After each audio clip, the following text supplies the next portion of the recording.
Happy Friday, everyone. John Lorden here with another episode of BrainScratch. Today's episode is going to be a little bit different. First of all, I want to touch on a quick update with all of you guys on CrimeCon. What was that like? What happened there? And then I want to get into more details on the Christian Andreacchio case. And basically, Danelle, Hallan, and myself have been making videos for a private Facebook group specifically for the PI experience. I'm going to share some clips from those videos with you here today. I'm going to bring you much closer to the story and the details of this case. And then next week over on Danielle's channel, she's going to do a retouch on the story so that all of her audience knows about his case as well, followed by an update from the two of us on what we learned at the PI experience. We had many experts there talking about their perspective on this. We had many people that were participating, giving their insights on this. If you watch last week's BrainScratch, this week's BrainScratch, and next week's video over on Danielle's channel, you will have a very deep understanding of this case, and maybe you'll be the person that asks the right question, has the right piece of information, or can in some other way help this case move forward. And this family really, really needs it. I did get to meet Ray Andreacchio, Christian's mother, at CrimeCon, and his brother was there as well. So we'll share much more about that with you on Danielle's episode next week, but we got to get you through the details first. Before we get to those things, CrimeCon, let me just say, you guys have to get to CrimeCon. And from last year to this year, it's obvious to me it's growing, it's expanding very, very quickly. There's a lot more to see. There's a lot more to do. There's a lot more people coming. Next year, it's going to be in Orlando. So if you ever thought about a reason to maybe jam in a vacation to the Disney parks around some other type of event, you can now go to CrimeCon, hit the Disney parks, hit Universal. You could do all that in one trip. First weekend in May, Orlando 2020, CrimeCon. Hope to see you guys there. Really don't want you guys to miss out. It was really awesome getting to meet so many BrainScratch fans, so many Crime After Crime fans. Gave away a whole bunch of stuff, including a new type of pen. You know, that's my thing at CrimeCon is I'm always giving away pens. The Searchlight Light Up Pen. It's kind of hard to see because it doesn't want to focus on it, but yeah, the logo actually lights up there. People were loving those. People were loving the Crime After Crime stress balls shaped like a cop car. And it was just great. So many wonderful people there. On top of that, getting to meet other families that were looking for justice. I've got kind of folders that have been handed to me of information right here. I'm going to look into these cases as well. You might see them pop up on the channel here soon. Also had a very special moment when the family, the parents of Jonathan Cruz came to my table. And I did see that they were at the PI experience. His mother was actually in one of the groups, but they specifically came up to meet me. And they wanted to tell me that they really have trouble watching content about Jonathan's case, but they watched the BrainScratch on it and they were very moved at how I presented it, and they really, really appreciated it. And that just means the world to me when I hear from a family like that. So if you haven't seen it yet, check out the BrainScratch on the Jonathan Cruz case. And no, there's another family out there looking for justice, and seem like his parents are pretty hopeful they might get what they're looking for here sometime soon. And I'm really, really hoping that comes through for them. On top of that, a really awesome highlight at CrimeCon for me personally was finally getting to meet such other amazing YouTubers and podcasters. But for YouTubers, Amber Loves Mystery was there. Stephanie Harlow was there. John Crimes was there. Of course, Gray Hughes, Mike Morford, and myself, the three men, were all there, and Danielle Hallan. We had a really strong showing of YouTubers. I was just so proud to be part of this group, and also a big congratulations to Stephanie Harlow for just cracking 100,000 subscribers. I think that is awesome. We also had our meetup drink up. That was actually a Crime After Crime event, but bunch of YouTubers came to that too. So basically every YouTuber that was there came to the meetup drink up. We had fans that were able to hang out with them. Really, really good time. I'm really happy we did that. I think we'll probably do something like that again for future crime cons. So if you want to hang out with Danielle and myself in a more laid back setting where you can actually chat for a while, spend some time. Be sure to look for more information on that as we get closer to CrimeCon 2020. Of course, many great podcasters. True Crime Garage was there. Our buddies Crawl Space was there. So many podcasters. It was amazing. Here's a group photo with many of us in there. And I don't know. CrimeCon has now become kind of the highlight of the year for me because I work so hard trying to present these cases. It feels almost like a mini vacation, but I work incredibly hard while I'm there the whole time as well. But there's still something about just going somewhere else and kind of being out of the office, meeting people, hearing from them about, your work. It just really moves me. And I'm so happy that I was able to be a part of that. Of course, one of the things I was most proud to be a part of was the PI experience. And to think of where my relationship with Sheila has come from CrimeCon 2018 to CrimeCon 2019, I'm extremely, extremely proud to call Sheila Wysocki a friend, and I will help her in any way that I can. And that's what we did here. So originally we were planning on a live stream. The internet connectivity there just was not having it. We tried a couple times to get it rolling. It wasn't going to go. So that's why we've come up with this new plan of getting you guys the information over these next 2 weeks. What is that information? Let's jump into it. Here are some clips from the YouTube videos that were put out on Christian's case to bring you guys even closer. And keep in mind, we're looking for help with this. So let's check it out.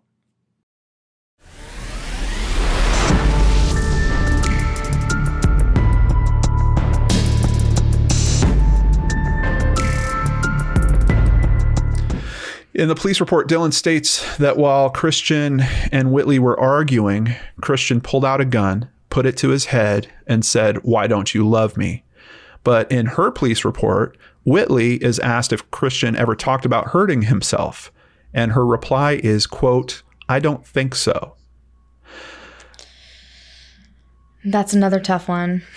Yeah. And I mean, there is a little bit of a logistics thing I'm seeing there. They asked her if he talked about hurting himself, and him holding the gun to his head, is it her interpretation that that's not him talking about the possibility of hurting himself? I think it's pretty weak, but I think it could be possible. And just as simple as bringing it down to the context in which they said, has he ever talked? That she immediately could go to past tense, like in the past, has he ever said anything? Right. So, that could be another thing. Whitney also claims she was sleeping during his death and never heard the gunshot. However, her friend Matt says that she originally told him that she did hear it. And there have also been discrepancies about who exactly found Christian first, Dylan or Whitley. And there are actually text messages that I've seen where you see her change her story. Yeah. It's strange to me to think that someone would be able to sleep through a gunshot. I mean, I can't imagine a time, even if you've had a ton to drink, and you're just in a complete stupor. I mean, this is an apartment and there's a gunshot and you're not waking up. I don't know. Do you think it's possible? I hate to say things are impossible. That's one thing that I usually try to stray away from. But I will say that I once lived in a very rural area and gunshots went off all the time. People partied. There were crazy things happening. I lived there for 3 years. I never got used to it. I would wake up every single time there was a gunshot. And it wasn't just me. My husband would wake up. My kids would wake up. My dogs would wake up. I feel like it's just kind of our natural instinct because we know what we can relate to that sort of sound to wake up. And it was a 1,000 square foot apartment. And also being in a bathroom, I feel like that would echo quite a lot and make it sound a lot louder. Yeah, that's a really, really good point.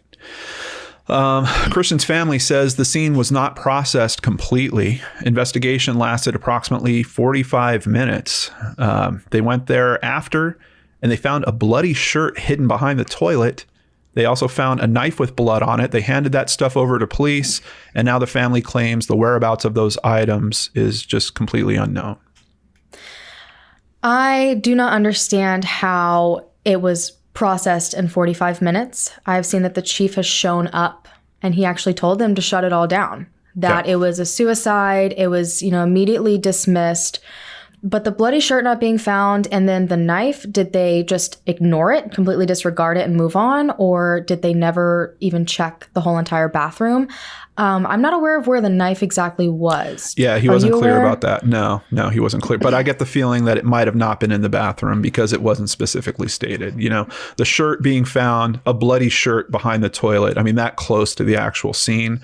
That's a pretty critical piece of information right there. But we've also covered cases, and even the Jonathan Cruz case that was covered at the PI Experience last year, when you have law enforcement come in and go to that assumption of a suicide, the scene gets treated completely differently. It doesn't get analyzed the same as if they think that there's a criminal act that has gone on there. I don't think it's the best policy. I think that every scene should be examined and suicide should never be inferred. I think that that should almost be like the end of the research process. Oh, well, we couldn't find anything else. Nothing else was strange about this. Now we can go ahead and rule it a suicide. But it seems like in several cases, that assumption kind of just pops out very early on. Absolutely, especially because when you have a potential crime scene, you have right then when you get there to go through everything, collect evidence. Evidence does not stick around forever. Yeah. The second it's opened up, you have contaminated the crime scene. So I think it's really unfortunate that it was immediately treated as a suicide because they lost any chance at anything else. As you said, suicide should be the absolute last once you make sure there shouldn't be evidence collected or, everything along those lines. So I completely agree with you. In Dylan's 911 call, he said he saw blood spatter on the stairs outside the bathroom. Now, I have seen some pictures from the scene here. I don't recall seeing anything of the blood spatter outside the bathroom. I'm going to be curious to see if Sheila and her team provides some more information about that as we go forward with this. That's a very telling thing. Because the official story is that, he closed the bathroom up, he shoots himself in there, and that's how they find him. So how does the blood get outside the bathroom?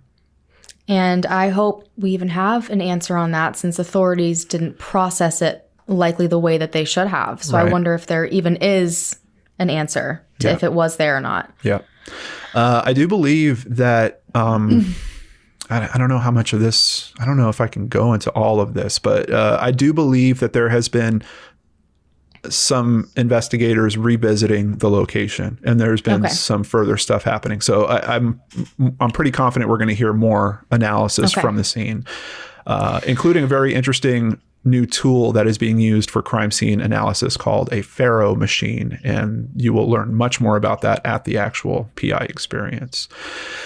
So now we get to this next one. Yeah, this is probably the most interesting and hard to understand aspect of this case. Go for it, Danielle. Absolutely. The gun was actually found between his body and the bathtub underneath his left thigh.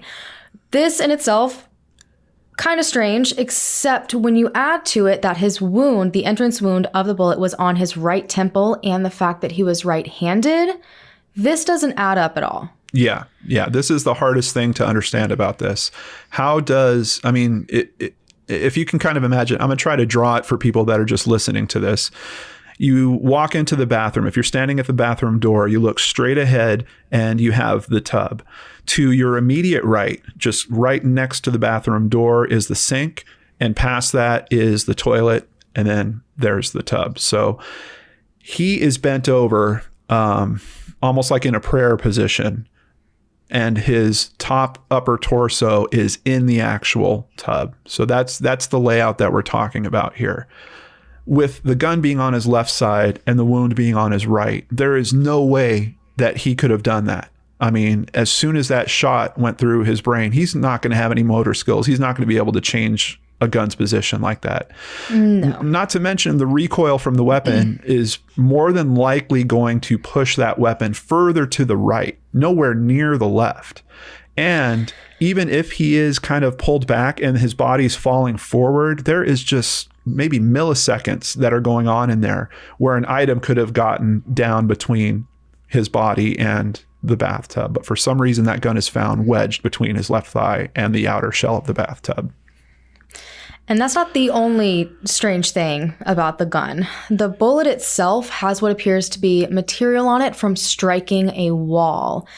And there is actually a mark on the wall behind Christian's body, somewhere that you would not expect there to be a mark if he shot himself in the position that he would have had to fall the way that he had to. I've been racking my brain on this to try to figure out how that mark winds up behind him. It is about 90 degrees incorrect for the path that the bullet should have traveled, not to mention the fact that there's no mark in the actual bathtub.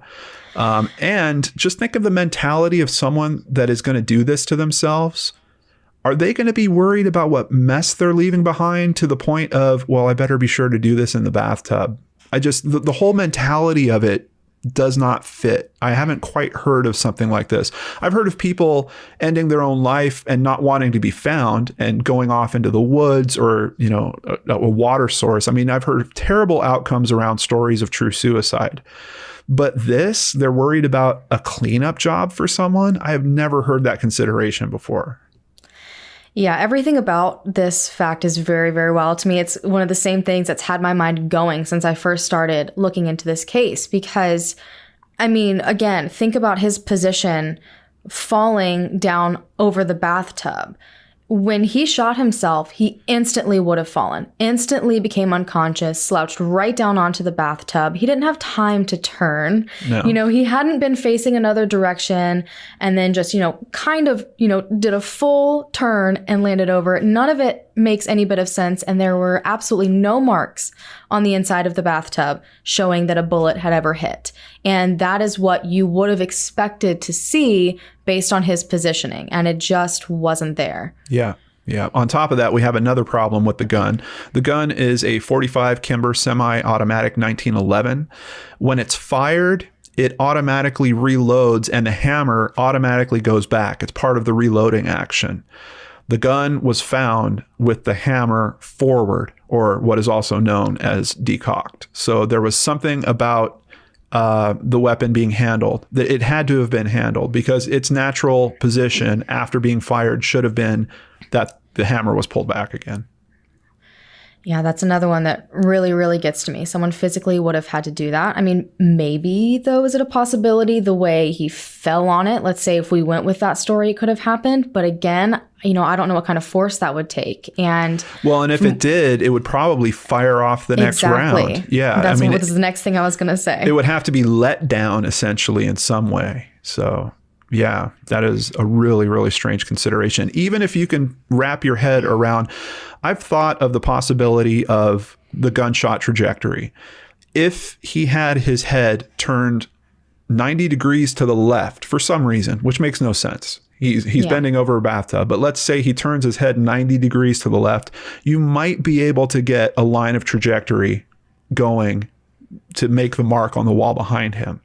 But you still can't explain the position of the gun falling because at that point, the gun would have gone forward, further away from him. Exactly. And when you combine it with this, that the hammer is forward, I don't know how you can believe anything else outside of there was some manipulation that was going on with this crime scene. Absolutely. And then as well, rigor was too advanced for the time frame, according to the forensic pathologist. Lividity, which is the pooling of blood, shows that his body was likely moved. When people first arrived to the scene, they said he had not been deceased for an extended period of time. But when things were looked at again, it really just wasn't adding up. He had to have been there for hours. And then with the lividity, he was showing on his whole entire back of his right leg lividity. There was pooling. It was a pinkish red, and it stayed that way for an extended period of time, which means that he would have had to have been putting pressure. That back portion of his right leg had to have been downward for an extended period of time for that to have happened.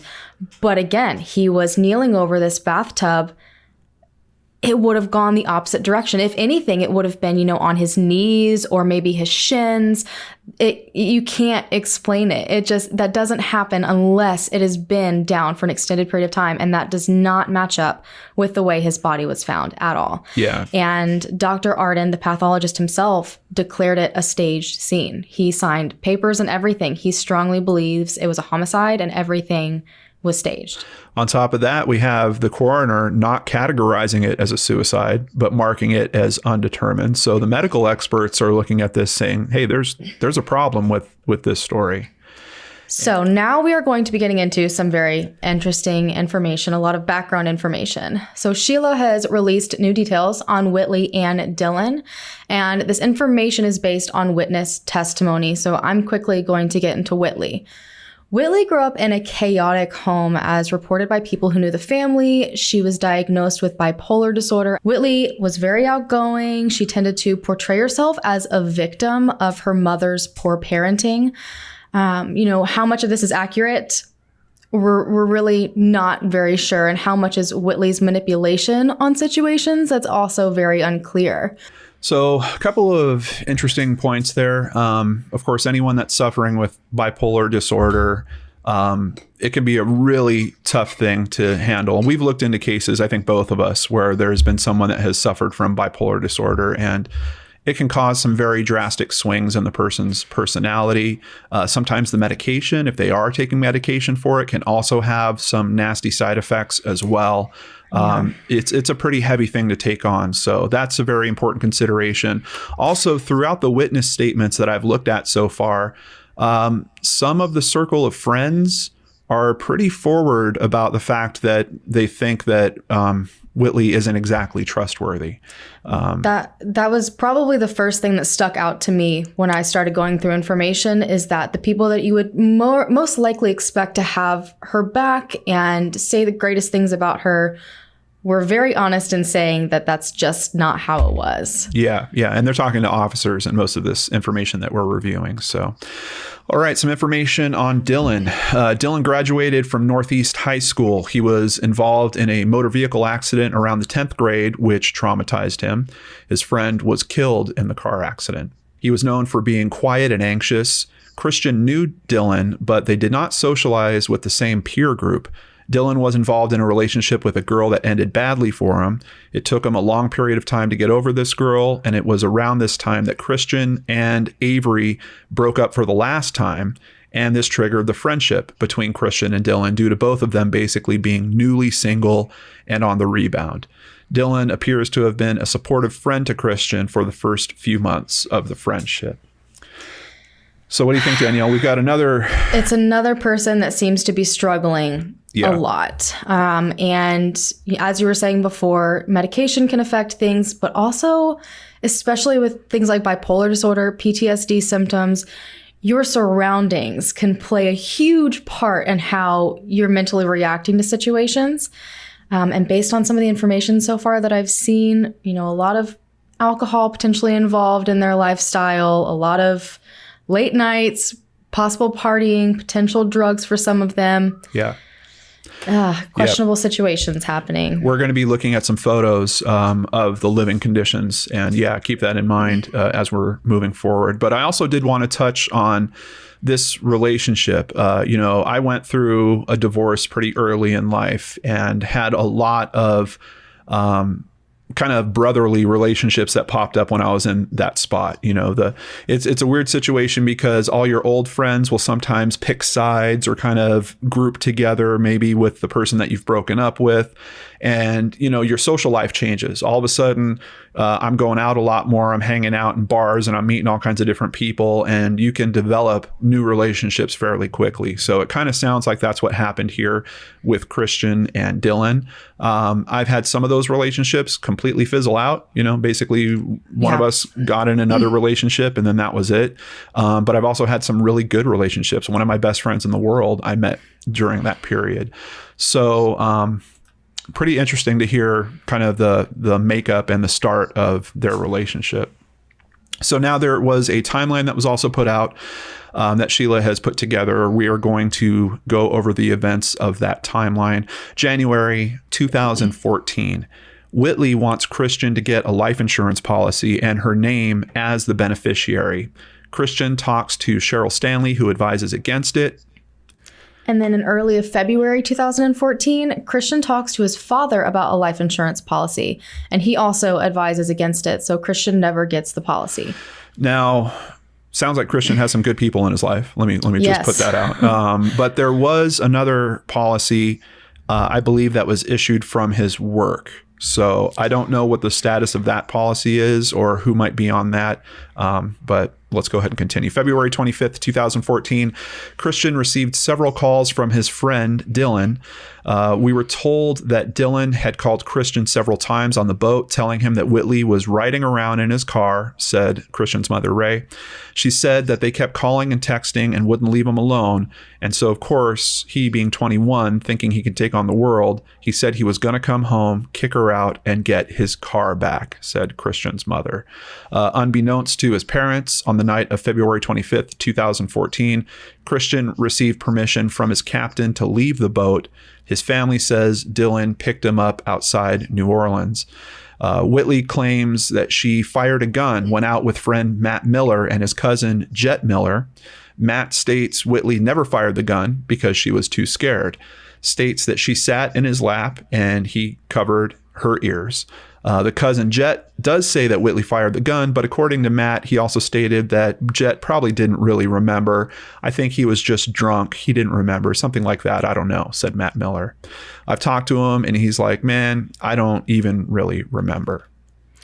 And then on February 26, 2014, at 9:24 a.m., Christian's debit card was used at a gas station in Picayune, Mississippi around 9:24 a.m. At 11:30 a.m., Dylan and Christian arrived at the Willow Ridge Apartments in Meridian, and then at 12:30, Dylan is observed on bank security camera trying to withdraw all of Christian's money, so just an hour after they arrived back in Meridian. He said that Christian had told him he wanted to have his money when he was driving from Louisiana back to Meridian, and unfortunately for Dylan, Christian apparently forgot to give him his account personal identification number, PIN number, anything. And during this time, Whitley claims that she was sleeping on the couch. 7 calls were made from Christian's phone to Matt Miller. That's the friend that Whitley claimed she was hanging out with the night before. And as for all of the calls he got from Christian's phone, Matt Miller says they were calls from Whitley. So they weren't actually from Christian, they're from Whitley, and they all went unanswered. Now, that's a little strange because we know Whitley does have her own phone, and according to the information from Dylan's statement. He actually says that he was going to take it to get it fixed at one point, which I don't think ever happened, but kind of weird. She's using Christian's phone. Exactly. And then by 4 p.m., Dylan returned to Christian's apartment after running errands. Now, the people who discovered him said he'd only been dead a short period of time. However, he was in pretty firmly developed rigor mortis by that time, which means that he had been there for hours, possibly, which is inconsistent with what they said. And that was said by Jonathan Arden, the forensic pathologist. We mentioned him in the last episode. That's one of the tough things about this case is really trying to get an estimated time of death. And I'm kind of surprised that we're not seeing the normal mechanisms for that employed here. Typically, they would note the body temperature, and then there's kind of almost like a decay rate for the body temperature hour after hour, and they would use that to backtrace it to get a time frame. But even those time frames are loose, and what we're looking at here is just a matter of hours. Is Christian really dead somewhere in between maybe noon and 1, according to what could be going on with this timeline? Yeah. Or is it more 3:45 or 4 o'clock like we hear from some of the other documents and statements here? Correct. So by 5:30 p.m., Christian was supposed to have been back at the boat for a crew change at 5:30 that evening. That's actually something I did not know until I just read it. Yeah, I didn't realize that until I saw it in there either. And that's an important consideration because for him to get back to the boat, I believe would have been a bit of a drive. He would have had to have left a bit earlier.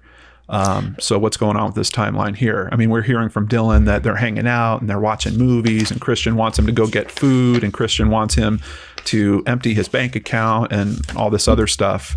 Correct. It doesn't seem like there was any sort of rush there. And from what I've seen, he appears to be a very responsible person. I feel like he would have put some sort of haste there, and that's just not the story you're getting from Whitley or Dylan.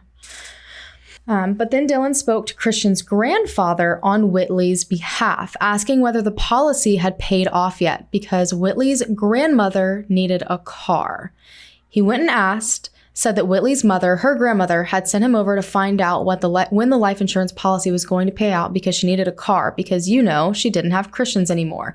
That was said by Ray, Christian's mother.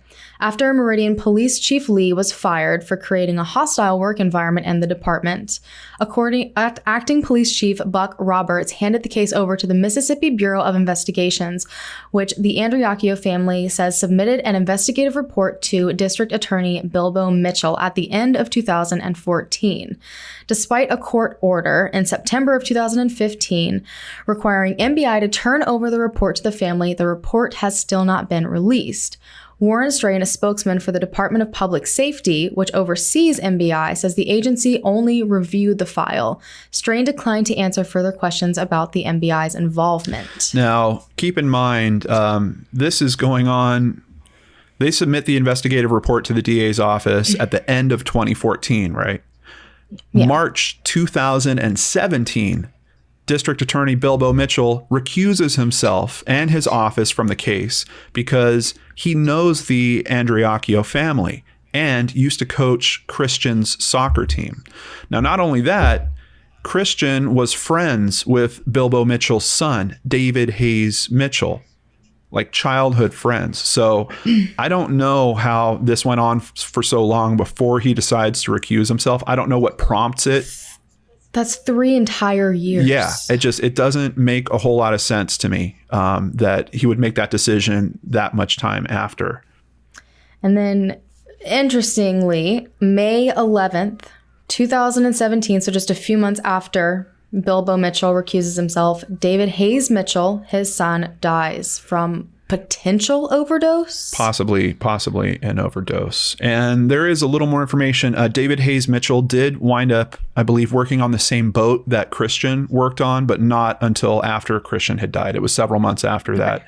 It's like it was a job he tried out. He went and did a shift or two, and then he wound up not going back. So yeah, all kinds of interconnectedness going on there. December 2017, a Lauderdale County grand jury chose not to indict Whitley and Dylan in the death of Christian Andreacchio. So now we're going to jump right into the police report notes. And this is something incredibly important aside from the timeline. So there's many different narratives, and narrative number 5 is done by Detective Thompson. So we've done a little bit of a different approach here. I went through the notes and I highlighted what I thought was important. Danelle has also gone through the notes. She has paper copies with her and she's got them all marked up. So we're going to share kind of my thoughts here and then have her include her stuff as we're going through it. So starting with narrative number 5 by Detective Thompson. One of the things that first caught me is him stating that when he got there, he met with Detective Wilburn, who explained what we had. And that comment just kind of grabbed me because one thing I'm really worried about in this case is there was an assumption of suicide right from the start. And we can see that in several of the reports.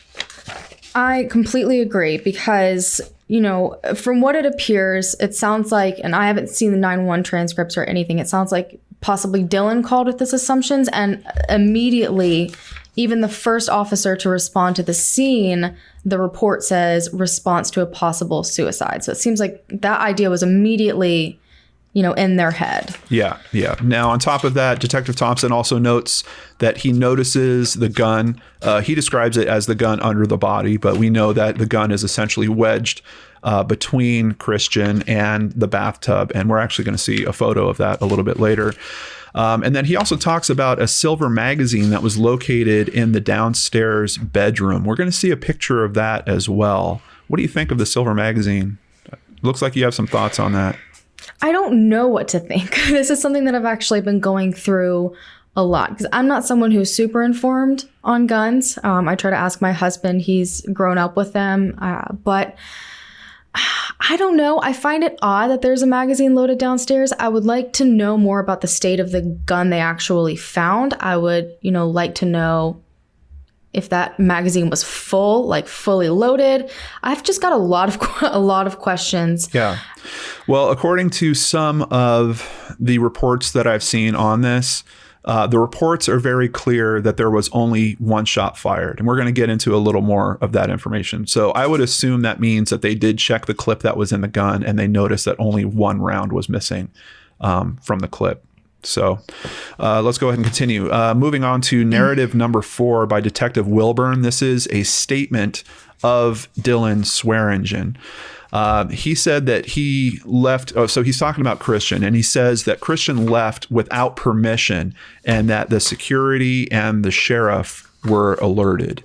Now, this is a bit different from other statements that we get from, in particular, one of the statements is actually from an HR person at the company that says Christian actually did get permission. Now, the captain seemed to be a little unsure about the story he was hearing from Christian. He wasn't sure if it was really true or not, but they did actually grant him permission to leave the boat. So it's interesting to me that Dylan has this version of the story. And even outside that, I don't know why it comes up in the statement. That's what my thing was about that as well. Why so specific? It seems like a bit of information that's so often random. And I feel like Christian himself wouldn't have had any reason to lie about that. That was probably the least of his concerns in that moment when he's trying to go home, deal with Whitley, get his car back.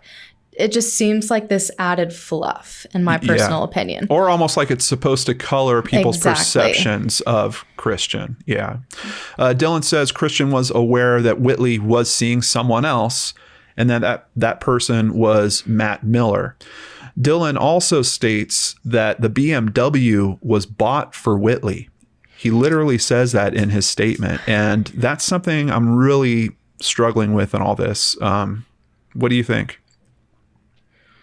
I think it's odd for a couple of reasons. Obviously, Dylan was close friends with Christian, so that could have been something that maybe Christian said, but I also wonder if maybe Whitley created that bit of information and made Dylan believe that. She seems like she felt very entitled over a lot of Christian's belongings and time, so it wouldn't really surprise me, but that's another thing that's been going through my head as well, because he very specifically says the BMW, which was bought for Whitley. Right. Exactly. Right. And it's also interesting because then what exactly is the story that is being told to Christian when he's on the boat, when he calls and he says, she's driving your car all around? Well, is it his car or is it her car? A bunch of contradictions. Yeah. Dylan overhears them arguing. Christian saw her phone was at Matt's house overnight. Essentially, they have some tracking application on each other's phone so they can see where they are. He questioned her about what happened, but she can't remember due to taking Xanax. And keep in mind, this is what Dylan is hearing them arguing about. Dylan then says, I stuck my head over the stairs and heard him saying over and over, do you love me? After a few times of asking, he pulled his gun out and cocked it and stuck it to his head and asked again. So here's where we get that part of the story that supposedly this is as close to we get as a threat that Christian would have ended his own life. But then the statement says, after a while, things calmed down and we watched a movie. Seems like a very abrupt ending to a very emotionally intense situation. It sure does. I mean, you're on the verge of breaking up. Let's say that everything he's saying here is true. You're on the verge of breaking up with her. You've got this car that you gave to her, which I'm sure is going to come up in this breakup. You know, by the way, the car is mine. And we know the car is some type of motivating factor for Christian even going home. But then after a while, things calm down and we all watch a movie. And on top of that, it all goes back to the fact that he was supposed to be back working at 5:30. Right. You know, I don't think he would have spent his time sitting down and watching a movie. Yeah. You know, it seemed like it seemed, at least in my opinion, that he wanted to come home, get things done, and get back on the ship. Yeah. So this next section is literally word for word from Dylan's statement. I just thought it was important to keep this all intact. So these are his words. I asked him if he wanted me to go get some food and give them a moment alone. He gave me his debit card and said, get some Chick-fil-A and to take all of his money out of his account. I asked him, was he sure? And he replied, yes. He also broke her phone in an earlier argument. I told him I would take the phone and see if they could fix it. I got the food and he provided me with the banking information, but they said he, as the account holder, would have to withdraw the money. I came back and everything was fine. We watched another movie. So we've got 3 to 4 hours of time that's being burnt up here by watching movies. Exactly. I noticed they were leaving and I said, "Where are y'all going?" He replied, "To take a little ride." I fell asleep and woke up around 2 hours later. So now we're at about 6 hours of just wasted time in a very short time frame. Right. But he's also running all these errands. He's going to Chick-fil-A. He's going to the bank. Whitley was asleep and Christian was sitting on the couch smoking a cigarette.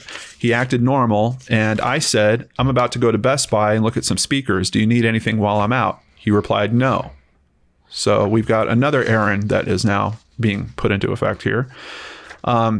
At an earlier time, after I saw him point the gun to his head, I took the gun from him and placed it behind the curtain because he was acting very aggressive. First of all, I'm a little concerned about that statement because he has now put his hands on the gun. Exactly. So if his prints are found on the gun, he has just made an excuse for his prints to be on the gun. Maybe not in particular on the trigger, but not necessarily not on the trigger. It's one of those things that you couldn't prove it one way or the other. Exactly. But you've also got him hiding the gun behind a curtain.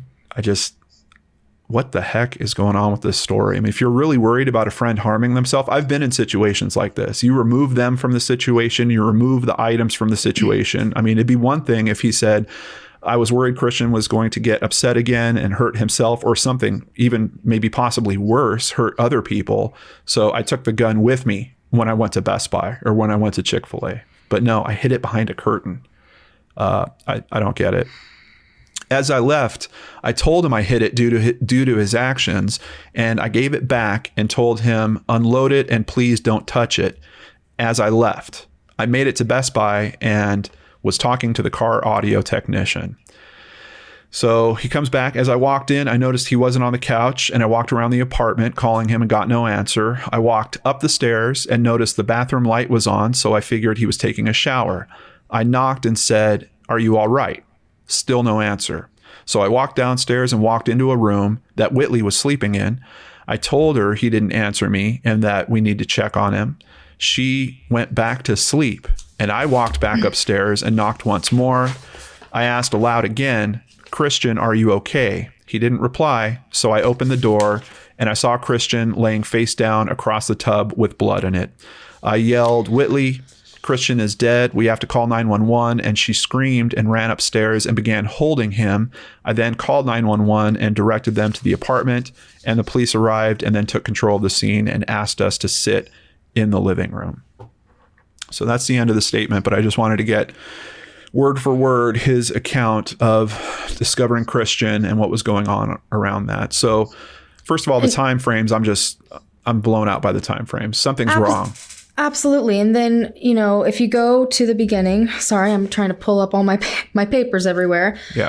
Originally it was that Christian said on the drive back to Meridian that he wanted him to have all of his money. And now all of a sudden it's, "Hey, get me Chick-fil-A and take all my money," when they've been at the house at this point for at least a couple of hours, because this is, after one movie, after an entire argument. And then the fact that he just gave the gun back to him, if he was concerned to the point where he had to hide it, I find it odd he would say, "Hey, here it is. Oh, and also unload it, please." And don't touch it. At least unload it yourself. It's not like a typical thought process. No. And if you are concerned about your friend here, if you saw your friend hold a gun to his head and take a moment like that, and you were really worried, first of all, you'd remove the gun. But outside of that, then you have this second thing about he wanted to give me all his money.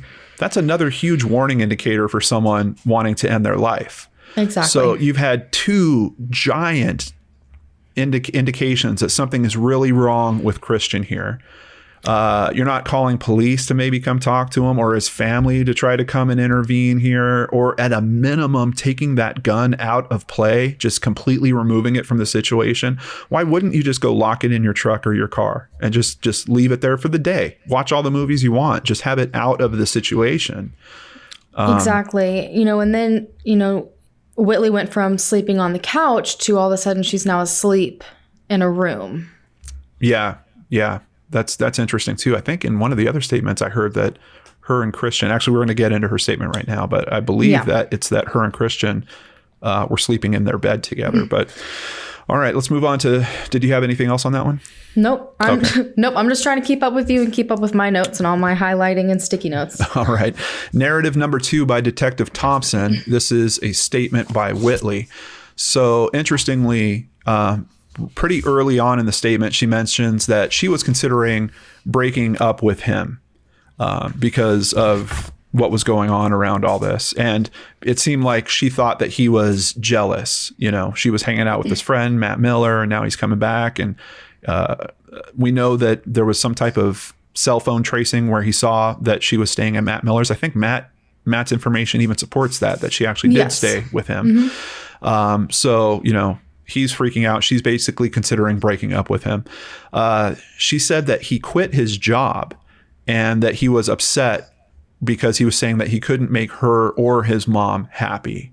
And we don't have any other information that really supports him quitting his job. I'm pretty sure that the HR person they spoke to there would have had some indication of that, especially with the level of detail they got from the captain about what actually happened on the boat. So now we've heard a completely different story. We've heard from Dylan that he just left the boat and didn't have permission, and to the point where sheriffs were upset, which I don't even know why they would care. And now from her, we're hearing, oh, well, you know, Christian actually quit his job. But we're not hearing that from the people that would actually know. No mention of what Dylan says took place. She doesn't really go into the events of the day whatsoever. It's basically a giant statement revolving around emotional things. You know, me and him fight. We had this problem. We have trust issues. This happened. It was all basically about their relationship. She seemed to completely avoid anything having to do with the specific day other than pretty much her very last statement. Right. Yeah, it's definitely not lining up in terms. I mean, the argument stuff might or might not line up. But outside of that, the events of the actual day, there's nothing is really supporting Dylan's version here. And then it kind of ends with, I laid down with my dog in our bedroom. Dylan woke me up. I went upstairs and found the love of my life face down, swooshed up in a puddle of blood. And I was just kind of thrown off by, wait a minute. I mean, just a paragraph ago, you're telling us that you're considering breaking up with this guy because of this jealousy stuff that's going on. And now you're talking about this being the love of your life that you find. There's a weird kind of contradiction that I'm personally feeling in that. Maybe it's not all that weird for some of you people out there. And this is a very young woman who is, struggling with issues of her own. And when I'm looking directly at her statement, the only thing that she specifically says about the day he came home was 2 sentences. She says, today he came home and early he wanted to take a ride with me. So, you know, Dylan was claiming all these things were happening earlier on in the day. There was a giant fight. They watched a movie, but she goes from he got home early, we took a ride. And that's interesting because Dylan does mention that too. So that's at least one thing that lines up this story that they went and took a ride. Yes. I wonder what that's about. She says they went to Bonita, and I don't quote me on this, but I was looking at maps and it appears as if Bonita's kind of like a little lake outdoor area. I mean, minutes from their house. Okay. She states that she did not shoot Christian. She says that Dylan found Christian and then she went in, hugged his waist and held his hand. Now, this is another one of those things that makes me feel uncomfortable because we're getting an almost unnecessary level of detail. And I'm worried that if this is a situation where someone is trying to cover up something that they may have done, they're worried that, you know, maybe they left fingerprints around his waist or that they're going to detect that she had touched his hand in some way, which I don't know, you know, it's your girlfriend. I mean, there's a pretty good chance that you're going to touch hands, but it's one of those, it makes me uneasy just because of the level of detail that she's going into about that particular moment. You have thoughts on that? Basically everything you just said. I think, again, it's kind of an oversharing of insignificant information. And it almost, to me, and again, this is my personal opinion, it almost felt like she wanted a specific emotional response to that statement. That's a really interesting insight. Yeah. Yeah. Kind of painting the picture a little more vividly for someone to, oh, poor you, kind of. Yes. And then, of course, one of the strange ones, we've kind of touched on this before, but she apparently did not hear the gunshot. And, we're talking about, it's not the largest apartment that you've seen or condo that you've seen, but she does admit that she was on Xanax at the time. So she could have been kind of drugged out when it happened. Anything else that you wanted to touch on with Whitley's statement? She had told Christian, according to her statement, on the 25th that she wanted him to come home and talk it out because she loved him so much. All the things that we saw in the report, but that's the same night she hung out with Matt Miller. Right. Yeah. And we already kind of touched on, wasn't it weird that when they were shooting that she's sitting in Matt's lap while he's covering her ears? But then he's much more direct about that. We'll get to a statement from him here soon. All right, jumping to narrative number 11 by Detective Wilburn. This is a whole interesting aspect that I really haven't heard too much about in this case, but that is about Christian's Jeep. And basically, he parked it at work where his work starts. So there's something very interesting that happens with that. And that's between 2 a.m. and 7 a.m. on February 26th. Christian's Jeep is moved at Magnolia Marine.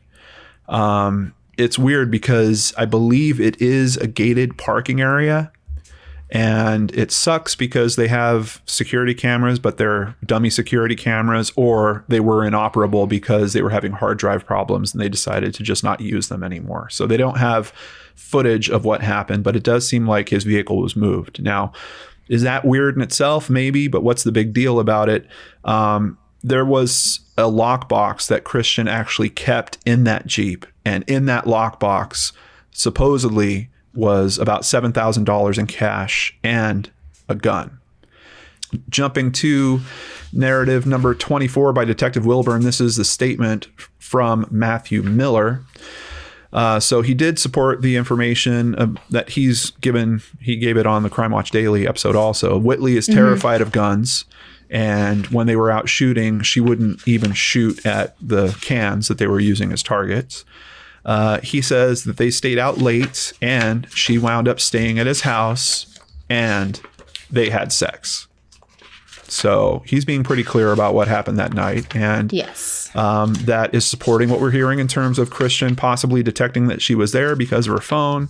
And maybe that's even part of the motivation why Christian's coming home on top of being told that she's running around in his car. I think that that's probably more of a reason that he would actually try to leave the boat and come home. Matthew calls her when he hears about Christian. She told me that Christian found out about me and her, and they went to several different spots, and he was upset. She said they went back to the house and laid down and went to sleep together. She woke up to a gunshot, ran upstairs, and found him with a bullet hole in his throat. That's interesting because her statement, she said she didn't hear anything. Exactly. And we've got the wound in the wrong place. So once again, I'm wondering if it's what you were touching on earlier, if she is using this event and coloring the details to try to get emotional reactions from people. And in particular, if, she's sleeping with Matthew Miller, maybe there's some romantic interest that she has there. Christian's not around anymore. So maybe she's reaching out and, I don't know, trying to tighten up the relationship there.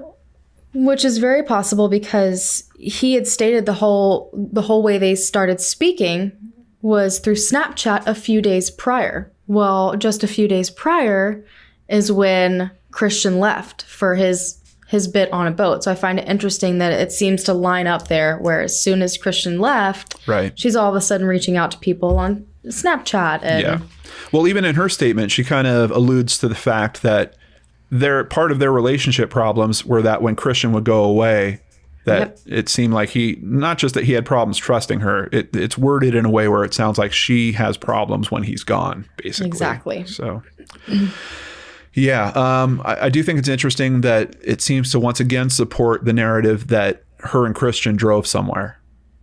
So them going to Bonita, certainly possible, saying that they went to different spots. I'm curious why they didn't drill into that a little bit to flesh out the timeline. I do think it's weird that they would go back to the house and, you know, especially after a day all emotionally charged like that. Hey, let's go take a nap, you know, before I have to get back to the boat. I don't know. A week later, he hears a different story from Whitley. She now says Dylan found the body and he was shot in the head. Now she's saying that he talked about killing himself earlier in the day. And she replied, if you do it, don't do it in the face. So once again, sounds like some of these details are just for emotional grab. But very interesting that we have a reversal on some things. Now she's saying that he did talk about killing himself, but when she's talking to police, she doesn't say that. It almost makes you wonder if her and Dylan are kind of tightening up their version of the story as time is progressing. Exactly. Yeah. Matthew says that they smoked pot together and hung out, had sex 3 times in total.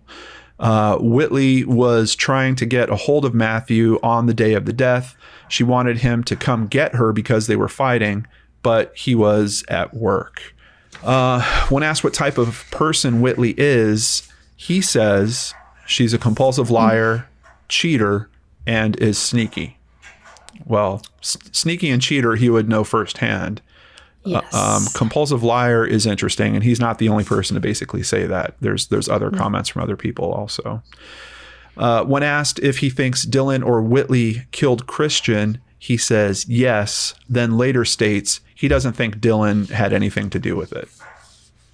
So Matt is certainly suspicious more of Whitley than Dylan in this case. So we know that there was gunshot residue tests that were run on the 3 main people we've been talking about, Dylan, Whitley, and of course, Christian. The information form for the GSR is very clear that 1 shot was fired. So that's pretty much a professional opinion at that point. And that's why I was telling you earlier, I think they probably took a look at the clip to see, you know, how many shots were fired. Yeah. They were noting on that info form that they were unsure if Christian was left or right-handed.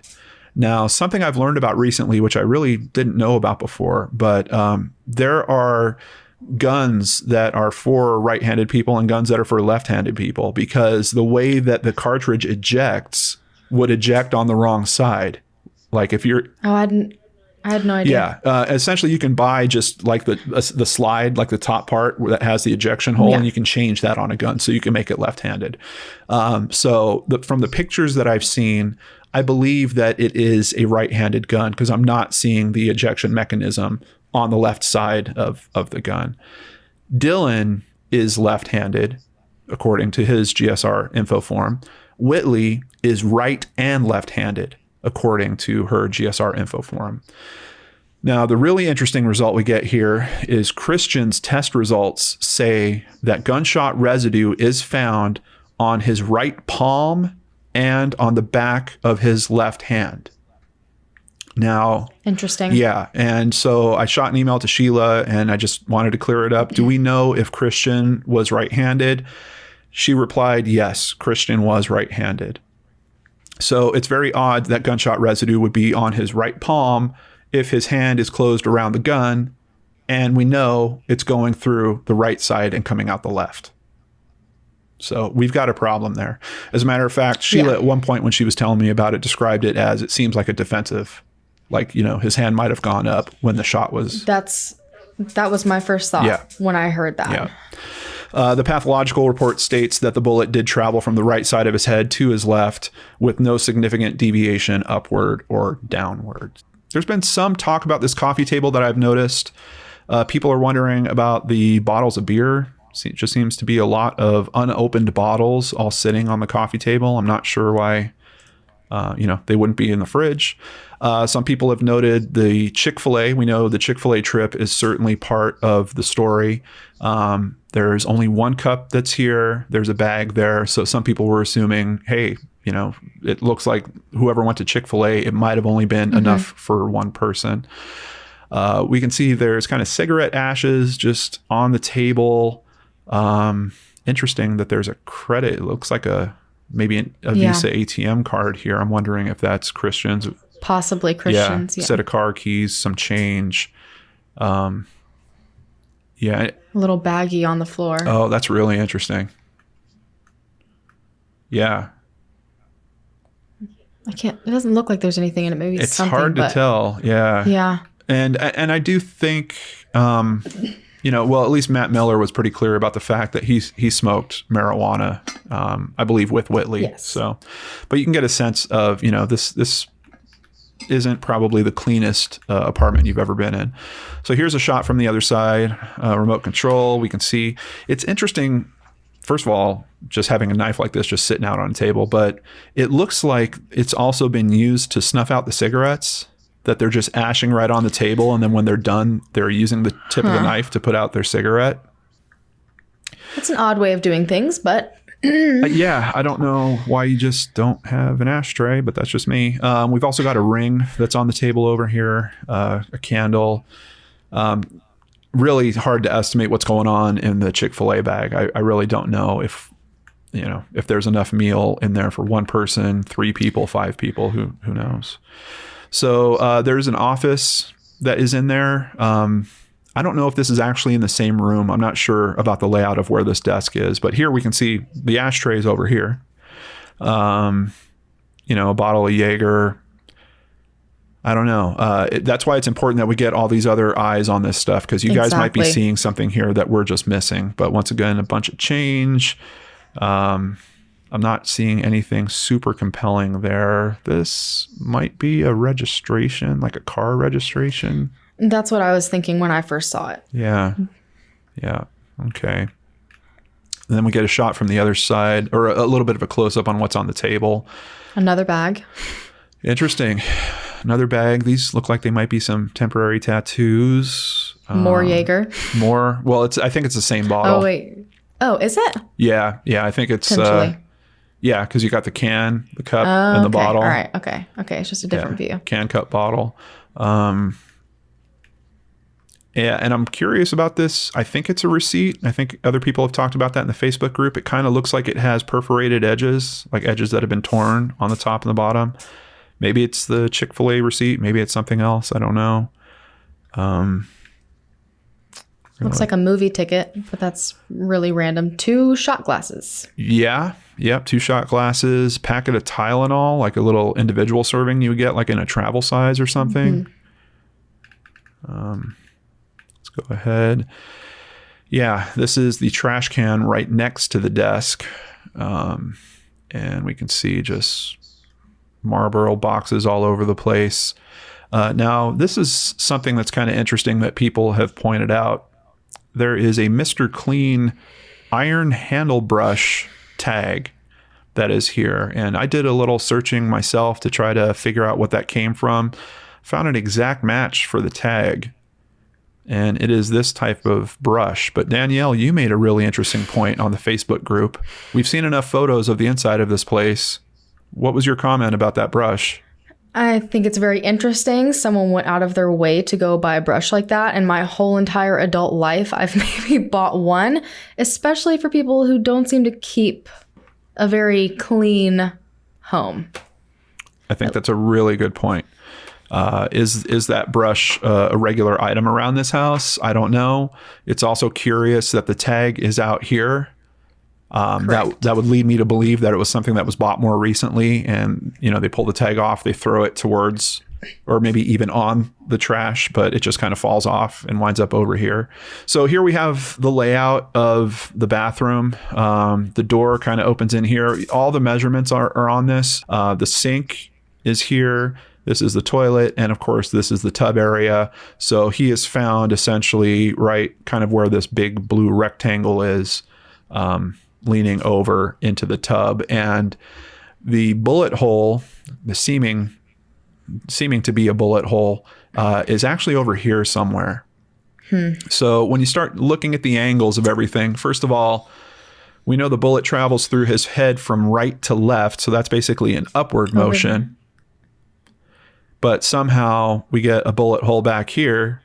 And the bullet somehow bounces back to the bathtub. We get the bullet back in the bathtub, and we get the shell casing in the bathtub, which if he's kneeling and just sitting upright, if he's not turning his head in any direction, when the shell casing ejects, it's got a really good chance of landing in the bathtub. That certainly seems to make sense. It's got a little bit of a chance of skipping out, but I think it's got a very good odds of landing in the bathtub.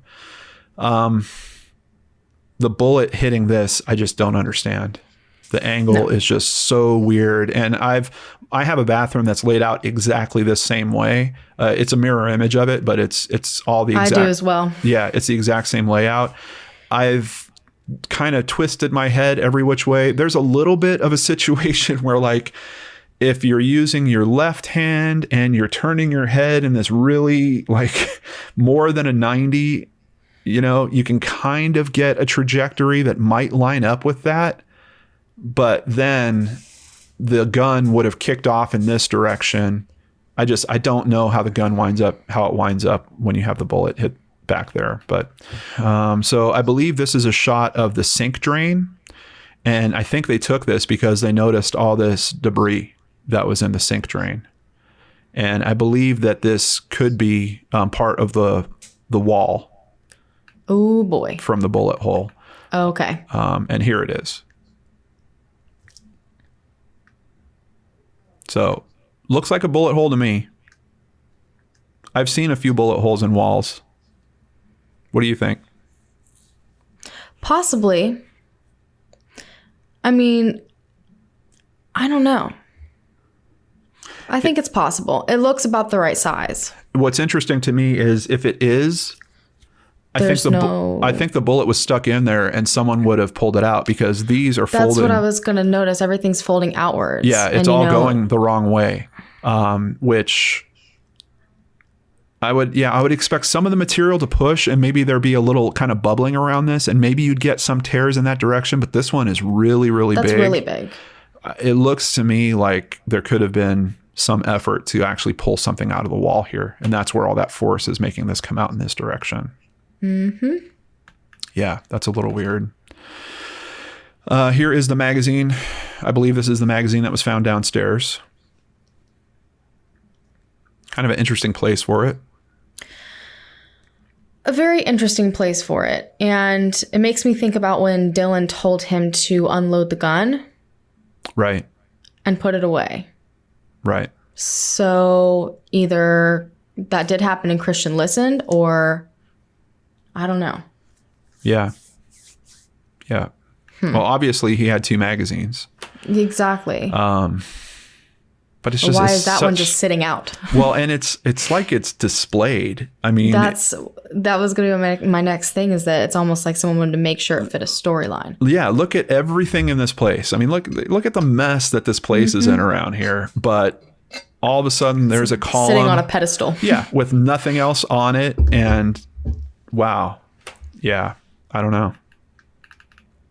Maybe to your point, it's part of, maybe he did actually take it out of the gun and then place it down there. I could see that potentially happening. This is, I believe, the box of ammo that they recovered, and not a whole lot to tell here, except that it doesn't look like it's a new box. It looks like it's something that was, probably around for a little while. It's really dark and hard to see, but I believe this is the holster that was recovered for the gun. And unfortunately, I don't know where this is.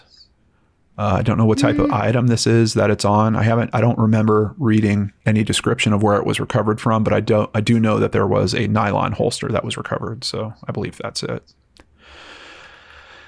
And so this, I believe, is a close-up of kind of the handle of the gun sticking out beside Christian. There. Okay, so it is the handle, because that was going to be one question I was going to ask. I believe so. There's another photo of it here. Yeah. I think it is. It's really hard to tell because of how dark it is. So to your earlier point about Whitley, this is not a dark gun. This is... Yeah, I'm looking right now at her answer, and she said it was black and wood. I mean, maybe black, silver could slip up. Oh, I don't know. But I feel like you'd remember black. Yeah. You know what I mean? Like that's a decent difference. Yeah. And there's the bottle. Yeah, here's the bottle. I wish I could identify. I mean, it's not like an O'Doul's, I hope, or something like that. It kind of looks like one, but I don't know. You know, in the lighting in that room, it's not great lighting. It certainly looks a little darker than it does in these photos, but I still don't know that I would call it black. I mean, I feel like you're not going to call something black unless it's black. Yeah. You know what I mean? Yeah. Now, here's something interesting. We did bring up in a previous video that we couldn't make out if it was the muzzle of the gun or the butt of the gun that was sticking out to his left. And here we can see the wood grip. So it is certainly the grip of the gun. And that means the gun had to completely turn the opposite direction. So, you know, if he had been holding it in his right hand, it would have had to entirely flip and tuck down. Yeah, it's nowhere near the right position. No, not at all. It not looks like we all didn't know that, but... Right. It looks like someone who maybe was not familiar with what had actually happened, because he had... I've seen photos, autopsy photos, and the bullet is clear through. It goes in one side, out the other. So if someone else came into that scene, they might not know which side was the entry. And interesting. If you're going to stage the scene, you're going to make an assumption about one of those sides was used for the entry, and you're going to try to place the gun on that side. It looks to me like the person made an assumption that he actually shot from the left to the right, and they're putting the gun on that side. Yeah. In that direction. Because if you grab that grip and pull that gun up, exactly, it's exactly in the right spot. But considering that the wound is from the opposite side, now the gun is also upside down from how it should be. Yep. And I don't know if we've shared them here before. So these are pictures of the actual bullet. We can see that, you know, the tip got quite deformed, and there's a lot of material that was captured by this tip. I'm hoping that we might have an expert that's able to speak to what this material is. It'd be great if there was some type of testing actually done on it. I would assume that there is a chance that this might be drywall, that this might be the material from where the bullet could have hit the wall. Something else that's interesting is you can see there's some blood on the lower half here.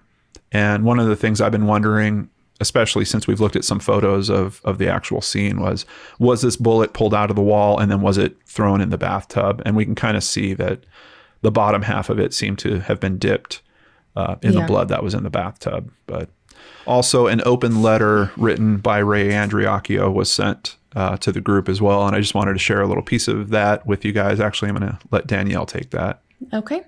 The only thing worse for a parent than the death of a child is the death of a child by violence. A totally avoidable tragedy if the person who killed your child had made better choices, had better parents, not been on drugs, been a nicer person. At the end of the day, it comes down to a person or persons deciding that your child's life was way less important than their own. That your child's life was less important than what they stood to gain. They say when you have a child die, you join the club that no one wants to be a member of. When you have a child murdered, you become a member of a club that is much smaller and comes with its own unique challenges. One challenge that I did not expect and should not have expected was the fight to find justice for my child. And on June 1st, Sheila made the following post to the group. I always want to remember why so many of us care. This was a son, brother, friend to a community. Let me leave you all with a picture of Christian tonight. There's just so many details to this case. There's so much going on with it. Despite that, it looks like people are really focused on two people in particular, the two people that were in the house at the time that this happened, or supposedly one was in the house and one was just getting home, Dylan and Whitley. So we're going to discuss them much more next week over on Danielle's channel, as well as many new insights that we got from both the experts and the attendees that showed up at the PI experience at CrimeCon. Maybe there's some piece of information that we can get from all that that will help move this investigation forward. And once again, I just want to say my heart really goes out to the Andreacchio family, to Josh, to Ray. I'm going to share some information with you guys on Danielle's channel next week about what I asked Josh specifically, but more details coming. I hope you guys will come along for the ride, and I hope someone out there sees this video and is moved to do the right thing and to help this family. Contact information in the details box down below if you are willing to do so. Before ending today's video, I want to thank several people who are contributing contributing to the channel through PayPal with monthly PayPal donations. A big thank you to Jennifer Wilson, Michael Park, Hillary Green, and Mark Witt. On top of that, we had a individual donation done by Stephen Mayerk. Hope I'm saying that right. Could be Mark as well. Stephen, thank you so much for the donation. Truly, truly appreciate that. And that's it, folks. Have a wonderful weekend. I will see you back here on Monday with a brand new episode of BrainScratch Case Cracked. It's a case you don't want to miss. Every now and then we have some real feel-good cases. This is one of those on Monday. I hope you guys will stop by and check it out right here on the Lord and Arts channel.